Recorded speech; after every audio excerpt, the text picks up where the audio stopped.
Bonjour à toutes et à tous.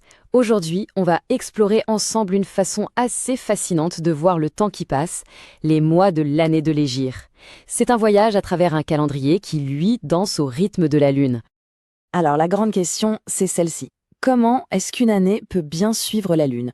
On est tellement habitué à notre calendrier solaire bien fixe, mais que se passe-t-il quand les mois sont dictés par les cycles de la Lune? C'est exactement ce qu'on va voir. On va donc se pencher sur ce fameux calendrier hégirien. C'est un système qui est entièrement basé sur la Lune et il est fondamental pour dater les événements dans beaucoup de pays musulmans et aussi pour les pratiques religieuses. Donc, le point crucial à comprendre, c'est qu'un calendrier lunaire compte environ 11 jours de moins qu'un calendrier solaire. Et c'est justement pour ça que les mois hégiriens ne sont pas liés aux saisons. Ils se décalent chaque année. Une année peut très bien commencer en hiver et quelques années plus tard en plein été. Allez, passons maintenant à la découverte de ces 12 mois. On va tous les voir ensemble, essayez juste de prêter attention à la sonorité de leur nom, à leur enchaînement. Et les voici, ces 12 mois, de Muharram jusqu'à Dhul Hijjah. On y retrouve des noms comme Ramadan, qui est peut-être plus familier pour certains, et puis d'autres comme Jumada al-Oula ou Rabi'a al-Thani. Chacun a sa propre place, sa propre signification dans ce cycle lunaire. Maintenant qu'on a la liste complète, on va zoomer sur quelques mois qui ont une importance toute particulière. Leurs noms ne sont pas là par hasard, ils sont vraiment porteurs de sens et de traditions profondes. On commence, logiquement, par le tout début de l'année. Le premier mois, c'est Muharram. C'est un nom qui porte en lui l'idée de ce qui est sacré ou interdit. Et ça marque une période de respect et de paix dès le départ. C'est donc vraiment le point de départ de l'année islamique. Un moment de renouveau, bien sûr, mais aussi de commémoration, qui donne un peu le ton pour les mois qui vont suivre. Cette phrase est toute simple, mais elle est fondamentale. Le cycle recommence ici, avec ce mois qui a un statut bien particulier. Passons maintenant à un mois qui se trouve un peu plus loin dans l'année. Allez, on avance dans l'année jusqu'au 9e mois, avec un nom qui est sans doute beaucoup plus familier pour pas mal de monde, Ramadan. Ce mois est carrément défini par une pratique spirituelle majeure. Le Ramadan, il est universellement connu comme le mois où les musulmans observent le jeûne, une période d'introspection, de communauté qui se déroule du lever au coucher du soleil.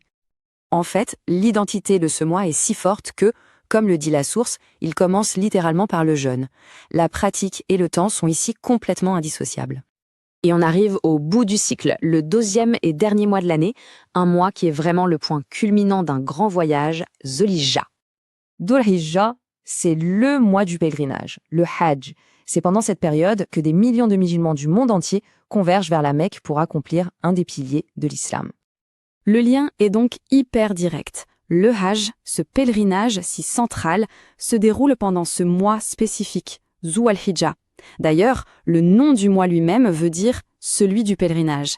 Il est directement lié à l'événement qu'il abrite. Bon, maintenant qu'on a vu tout ça, voyons si ça nous aide à bien situer les grands événements de l'année. C'est un bon moyen de vérifier si on a bien tout suivi. Allez, on fait un petit récapitulatif pour être sûr que toutes ces connexions sont bien claires dans notre tête. Pour chaque événement clé, on va retrouver le mois qui correspond. Alors, le mois du jeûne, c'est bien sûr le Ramadan. Le mois du pèlerinage, du Hajj, c'est Dhul Hijjah. Et pour vérifier l'ordre, le mois qui vient juste après Safar, le 2e mois, c'est bien Rabi'a al-Awwal, le 3e. C'est clair et logique. Pour conclure, prenons juste un peu de recul pour revenir à cette idée d'une année basée sur la Lune. C'est bien plus qu'un simple calendrier en fait, c'est une autre façon de percevoir le passage du temps. Ce qu'il faut vraiment retenir, c'est cette notion d'un rythme complètement différent. Une année qui est guidée par la Lune n'est pas statique. Elle voyage à travers les saisons, au fil des ans, et ça crée une relation assez unique entre le temps, la nature et les événements spirituels. Et tout ça, ça nous laisse avec une dernière question. Comment notre propre année serait-elle perçue si elle ne commençait pas toujours dans le froid de l'hiver ou la chaleur de l'été, mais qu'elle flottait, en quelque sorte, librement à travers les saisons? C'est une pensée assez fascinante sur notre rapport au temps. Merci beaucoup d'avoir suivi cette analyse. Aimez-vous cette leçon? Cliquez sur like et abonnez-vous, cela nous encourage à faire plus. Avez-vous des questions ou des suggestions? Écrivez-la en commentaire. Partagez cette leçon avec vos amis.